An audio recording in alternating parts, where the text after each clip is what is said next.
Good evening friends. आज के lecture में हम डिस्कस करने वाले हैं रूल्स ऑफ इंटीग्रेटिंग फैक्टर। जो हमने पिछले लेक्चर में डिस्कस किया था एग्जैक्ट डिफरेंशियल इक्वेशन के बारे में। उसमें क्या है कि अगर वो इक्वेशन जो है जिसमें हम dm upon dy equal to dn upon dx कर रहे थे, अगर वो कंडीशंस जो उसकी है एग्जैक्ट डिफरेंशियल इक्वेशन की अगर वो सेटिस्फाई नहीं कर रही है, मतलब dm upon dy not equal to dn upon dx, अगर वो कंडीशंस आती है उसके बाद जो फाइनल हमने सोल्यूशन लिखा था, तो अगर वो कंडीशन फॉलो नहीं होती तो हमें पहले क्या है कि dm upon dy equal to dn upon dx इस तरीके से कुछ इक्वेशन को मॉडिफाई करना पड़ेगा कि ये कंडीशन फॉलो करे, देन उसके बाद हम सॉल्यूशन लिखेंगे। तो उसके लिए कुछ रूल है, वो रूल हमें 4 रूल है हमारे पास, वो रूल हमें याद रखने हैं और उसके अकॉर्डिंग हम चेक करके पहले चेक करेंगे, उसके बाद फिर हम आगे फर्दर सॉल्व करेंगे। तो उसको चार रूल जो है हम उसको पहले यहाँ पे देख लेते हैं वो रूल एक्चुअल में क्या है। तो रूल नंबर फर्स्ट क्या है कि इफ़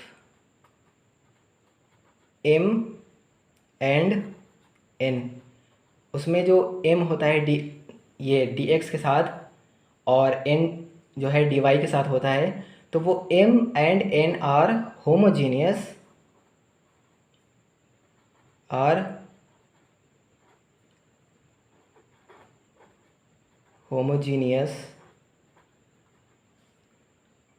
फंक्शन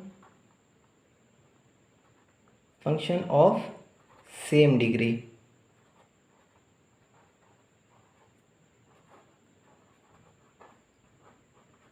ओके, m और n क्या है, homogeneous function of same degree होने चाहिए। Then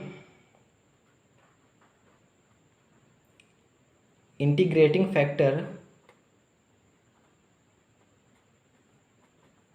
1 upon mx plus ny होगा। ओके, तो इसमें ये कंडीशन, इस रूल पे हम तब आएंगे जब हम dm upon dy equal not equal to dn upon dx होगा, तब हम इस कंडीशन पे आएंगे चेक करने के लिए। अदरवाइज़ अगर dm upon dy equal to dn upon dx हो जाता है तो हम इस तरफ रूल पे आएंगे ही नहीं, डायरेक्ट हम वैसे ही जैसे इक्वेशन लिखना सॉल्यूशन उसका बताए थे वैसे ही डायरेक्ट लिख देंगे और फाइनल सॉल्यूशन लिख देंगे। वो ये कंडीशन तब आएगी, ये रूल तब अप्लाई होंगे जब dm upon dy not equal to dn upon dx होता है। देन हम फर्दर चेक करेंगे कि m n होमोजीनियस है सेम डिग्री के, तो ये अप्लाई करेंगे। फिर फर्दर जो सेकंड रूल हम अभी लिखने जा रहे हैं वो बताएंगे क्या है। सेकंड क्या है, if m and n are not homogeneous,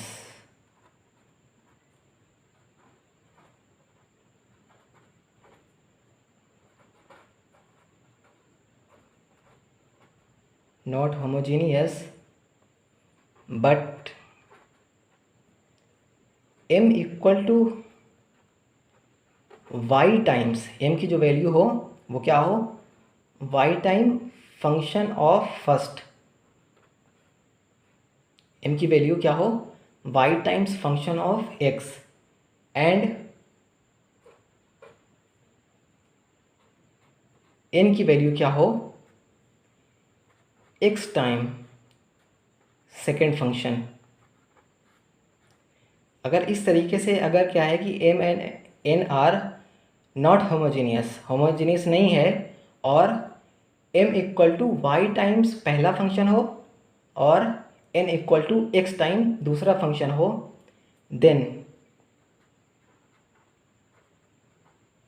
integrating factor क्या होगा 1 अपॉन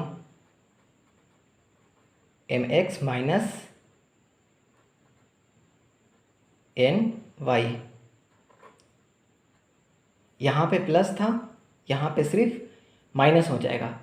प्लस होमोजीनियस के लिए होगा और नॉट होमोजीनियस है तो उसके लिए माइनस हो जाएगा। ओके, इसको हम क्वेश्चन के थ्रू बताएंगे कैसे चेक करना है, किस तरीके से इसको फर्दर एक दूसरे के बाद पहला रूल चेक करना है, फिर दूसरा रूल चेक करना है, फिर इस तरीके से। और टाइम नहीं लगता इसमें, ऐसा नहीं है कि ये पूरा इतना लंबा थियरी लिखा हुआ है तो इसको हम ऐसे सॉल्व। उसमें क्या है कि आराम से हम देख के ही बता देंगे कि पहला रूल फॉलो होना है या सेकंड रूल फॉलो होना है या थर्ड या फोर्थ, कौन सा रूल फॉलो होना है वो देख के ही पता चल जाएगा। उसके बाद थर्ड जो रूल है, if dm upon dy minus dn upon dx whole divided by n equal to function of x या कांस्टेंट हो। इक्वल में या तो फंक्शन ऑफ x हो या फिर क्या हो, कांस्टेंट हो। उस कंडीशन में क्या होगा integrating factor, then integrating factor equal to e to the power integral fx dx। Okay, ये कंडीशन जो है dm upon dy minus dn upon dx by whole n equal to function of x या constant हो इसकी वैल्यू। तो integrating factor क्या होगा, integrating factor equal to e to the power integral fx dx। उसके बाद एक और लास्ट कंडीशन है, और ये सारी हम चेक करना बताएंगे किस तरीके से चेक करते हैं। लास्ट कंडीशन क्या है कि if dn upon dx minus dm upon dy whole divided by m equal to function of y या कांस्टेंट,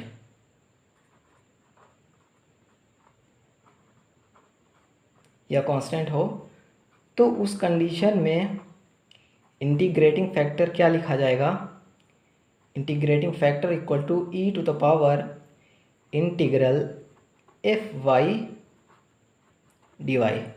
इस कंडीशन में integral e to the power integral fx dx था, जब क्या है कि इसके इक्वल में फंक्शन ऑफ x या कांस्टेंट आए। फोर्थ में क्या है कि इसके इक्वल में फंक्शन ऑफ y या फिर कांस्टेंट आए। देन क्या होगा, integrating factor e to the power integral, ये इंटीग्रल साइन है, इंटीग्रल fy dy। ओके, तो ये चार रूल हैं इंटीग्रेटिंग फैक्टर फाइंड करने के।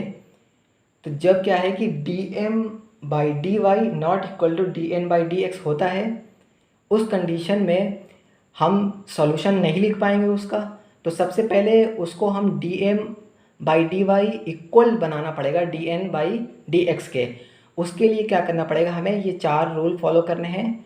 उसमें से इंटीग्रेटिंग फैक्टर हमें देखना है कि कहाँ से हमारा किस टाइप की इक्वेशन है, उसके हिसाब से इंटीग्रेटिंग फैक्टर लेना है।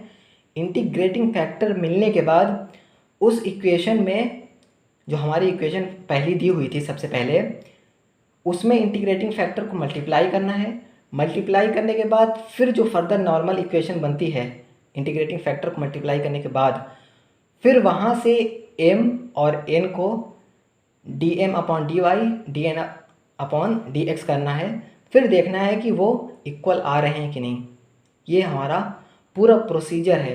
फिर उसके बाद अगर वो आ जाते हैं, उसके बाद फिर हम फर्दर सॉल्यूशन उसका लिखेंगे जिस तरीके से हमने बताया था। सॉल्यूशन लिखने का integral of m dx plus integral of terms in n free from x into d y equal to constant. इस तरीके से हमें फर्दर सॉल्व करना है। ओके, तो ये सारे जो चार रूल हैं, हमें ये चार रूल याद होने चाहिए कि पहला रूल क्या है, और सीक्वेंस में याद होना चाहिए। सीक्वेंस में ही हम चेक करेंगे इसको रूल हमेशा। जब एम एन होमोजीनियस फंक्शन है सेम डिग्री के, उसके लिए इंटीग्रेटिंग फैक्टर, फिर नॉट होमोजीनियस है तो उसके लिए इंटीग्रेटिंग फैक्टर के लिए क्या करना है, फिर ये कंडीशंस है तो इसके लिए इंटीग्रेटिंग फैक्टर कैसे लिखना है, फिर ये चेक करना है। तो हम नेक्स्ट लेक्चर में अब एक क्वेश्चंस लेंगे, उसको हम चेक करेंगे। पहले तो हम देखेंगे कि वो हमारा जो एग्जैक्ट डिफरेंशियल इक्वेशन है उसको सेटिस्फाई नहीं कर रहा है, m d m by d y equal to जो d n by d x है उसको सेटिस्फाई नहीं कर रहा है। तो सेटिस्फाई नहीं कर रहा है तो फिर हम जाएंगे इस रूल पे, इस रूल के बाद फिर हम फर्दर उसको सॉल्व करेंगे, फिर उसका हम सोल्यूशन लिखेंगे। क्लियर है इतना? तो फिर मिलते हैं नेक्स्ट वीडियो में। अगर वीडियो अच्छी लगे तो प्लीज़ लाइक करें, शेयर करें, कमेंट करें एंड सब्सक्राइब भी करें। Okay, thank you.